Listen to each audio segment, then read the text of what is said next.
বিসমিল্লাহির রহমানির রহিম।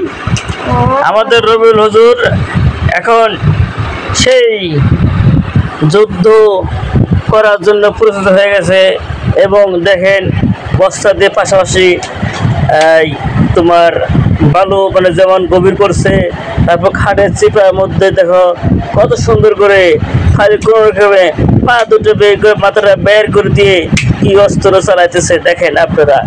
আর দর্শক বন্ধুরা, আপনাদের এই সতর্ক করতেছি, এই প্রাপ্ত এই প্রশিক্ষণ ঘরে ঘরে দেওয়ার উচিত ছিল।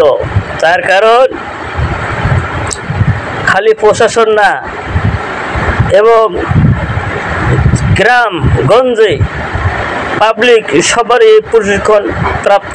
কখন যেন ভারত থেকে যুদ্ধ এসে যায়, আর এরকম প্রশিক্ষণ দেওয়ার দরকার আছে।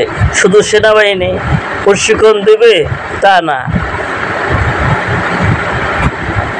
খালি নৌবাহিনী প্রশিক্ষণ দেবে তা না, সাধারণ পাবলিকেরও প্রশিক্ষণ দেওয়া দরকার আছে।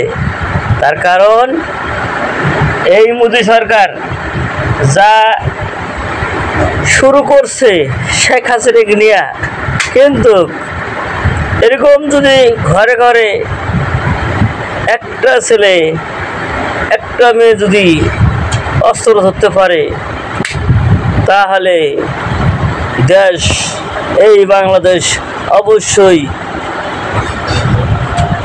বিজয় লাভ করতে সক্ষম।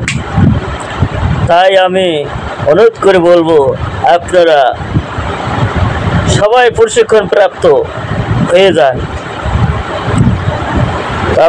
দর্শক বন্ধুরা, আপনাদের জন্য এই ভিডিওটা বেশি বেশি করে শেয়ার করে দেবেন, এবং কে কোথা থেকে দেখছেন কমেন্টে জানিয়ে দিবেন, লাইক ও সাবস্ক্রাইব করে দিন। আসসালামু আলাইকুম।